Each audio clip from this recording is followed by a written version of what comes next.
এই যে অনেকগুলো ব্রাশ কিন্তু লুট হয়ে গেছে দেখতে পাচ্ছেন। সো এইভাবে কিন্তু আমরা ব্রাশ লুট করতে পারবো। আমি কিন্তু 4-5টা ব্রাশ আমি যেগুলো ডাউনলোড করে রেখেছিলাম সেগুলো কিন্তু লুট করে মাত্র আপনাদেরকে দেখালাম, খুবই সহজ।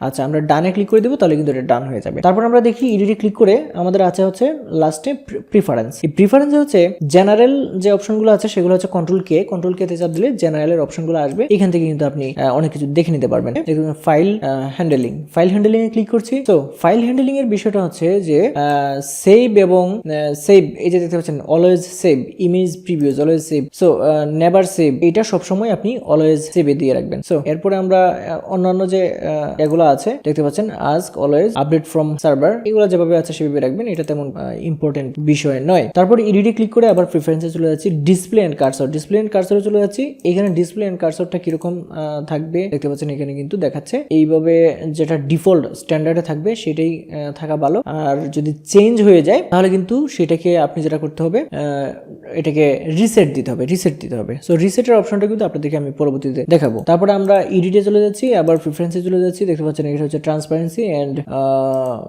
যেটা আছে গামুট। এই ট্রান্সপারেন্সিটা হচ্ছে আপনি যখন এই যে দেখতে পাচ্ছেন আমার এই যে অংশটা এখানে যে এটা আছে, আমার যে পিএনজি ফাইলটা আছে, এটার নাম হচ্ছে পিএনজি ফাইল, মানে আমার ব্যাকগ্রাউন্ড কিন্তু এখানে নাই, ব্যাকগ্রাউন্ড ট্রান্সপারেন্ট আছে এখানে। সেক্ষেত্রে এই গ্রিড কালারটা আপনি কিরকম দিবেন, দেখুন এই কালারটা আপনি এই যে এরকম দিতে পারবেন, আবার এরকম দিতে পারবেন, গ্রিন দিতে পারবেন, ব্ল্যাক পার্পল দিতে পারবেন, আবার ব্ল্যাক দিতে পারবেন, আবার এই মিডিয়াম দিতে পারবেন, ডার্ক দিতে পারবেন। সো এখান থেকে আপনি এটা চেঞ্জ করতে পারবেন। এমনকি আপনি এখানে গামুট যেটা আছে সেটাকেও আপনি চেঞ্জ করতে পারবেন। সো এটা কোনো ব্যাপার না, এটা আপনি ডাবল ক্লিক করে আপনি এই যে চেঞ্জ করতে পারবেন। এটাকে আপনি অন্য কালার দিতে পারবেন, এই যে দেখতে পাচ্ছেন। সো এখানে যদি ওকেতে ক্লিক করে দেন সেটা এরকম হয়ে যাবে। আবার যদি এটা চেঞ্জ করতে চান, এডিটে ক্লিক করে প্রেফারেন্সে ক্লিক করে আপনি যে ট্রান্সপারেন্সি এন্ড গামুটে চলে যান, এখানে আপনি নানে ক্লিক করে দিবেন অথবা এখানে আপনি স্মলে ক্লিক করে দিবেন, এবং এটার যে কালার আছে সেটা আপনি খুব সহজে চেঞ্জ করে ফেলতে পারবেন, কোনো সমস্যা নেই। এই যে চেঞ্জ হয়ে গেছে, ওকেতে ক্লিক করে দিন, কাজ হয়ে গেল। সো আবার আমরা এডিটে চলে যাচ্ছি, প্রেফারেন্সে চলে যাচ্ছি, এবং এখানে ইউনিট, রুলার এবং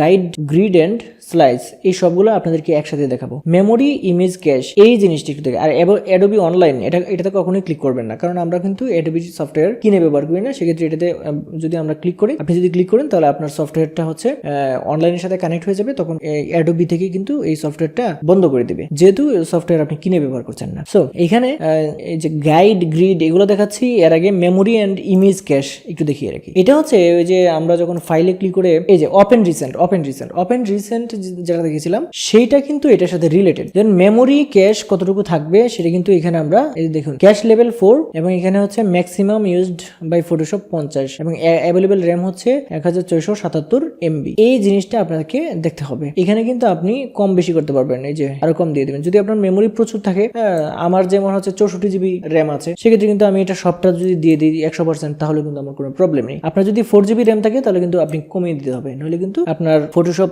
ল্যাগ করবে, মানে হ্যাং হয়ে যাবে, আবল তাবল অনেক প্রবলেম হবে। তো এটা হচ্ছে গেল।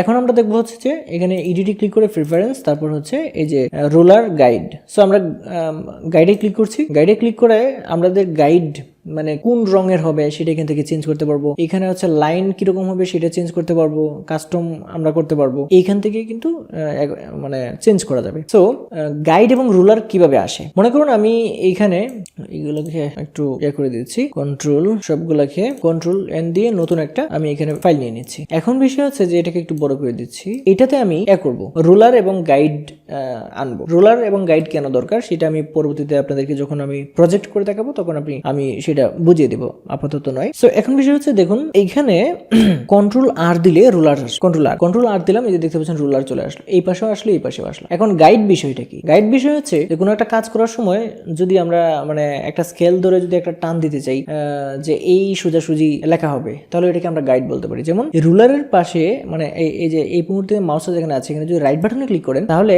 এই রুলারটা হচ্ছে পিক্সেলে হবে নাকি ইঞ্চিতে হবে নাকি সেন্টিমিটারে পরিমাপটা আপনি করবেন সেটা কিন্তু এখানে চেঞ্জ করতে পারবেন। যেমন পিক্সেল পিক্সেলে দিলে পিক্সেল হয়ে গেল, ইঞ্চিতে দিলে ইঞ্চি, আবার সেন্টিমিটার দিলে সেন্টিমিটার হয়ে যাবে, সেন্টিমিটার দিলে সেন্টিমিটার হয়ে যাবে। সো আমি ইঞ্চিতে রাখছি। এখন যদি এখান থেকে ক্লিক করে নিচের দিকে টান দিই, এই যে দেখুন এই যে একটা গাইড বেরিয়ে এলো, এই যে একটা গাইড। আবার এই পাশ থেকে ক্লিক করে যদি এই পাশে আনি তাহলে একটা গাইড বেরিয়ে এলো। আবার এই পাশ থেকে ক্লিক করে এখানে যদি আরেকটা দিই, এই পাশ থেকে ক্লিক করে এখানে কিন্তু আরেকটা আমি দিতে পারি। তো দেখতেই পাচ্ছেন এখন যদি মাঝখানে কোনো কিছু লেখার থাকে সেটা আমরা লিখতে পারবো। আবার গাইডকে যেটা করা যায় লক করা যায়। তো এডিটের ভিতরে এই ফটোশপের যে এডিট মেনু আছে, আশা করি সবগুলো জিনিসই আপনাদেরকে দেখানোর চেষ্টা করেছি। আশা করি আপনারা বুঝতে পেরেছেন। আজকের এই ভিডিওটা যদি আপনাদের ভালো লেগে থাকে তাহলে অবশ্যই ভিডিওটা লাইক করে দিবেন এবং ভিডিওটা শেয়ার করে দিবেন। আর হ্যাঁ, অবশ্যই আপনি চ্যানেলটা যদি আমার চ্যানেলে যদি নতুন হয়ে থাকেন তাহলে চ্যানেলটি সাবস্ক্রাইব করে রাখবেন। আজকে ভিডিও এই পর্যন্তই, দেখা হবে পরবর্তী ভিডিওতে। পরবর্তী ক্লাস হচ্ছে আমাদের ক্লাস 3, যেটাতে আমরা আলোচনা করব ইমেজ নিয়ে, ইমেজ মেনু নিয়ে। সেই ভিডিওটা দেখার আমন্ত্রণ জানিয়ে আজকে ভিডিওটা এখানে শেষ করছি। সবাই ভালো থাকবেন, আল্লাহ হাফেজ।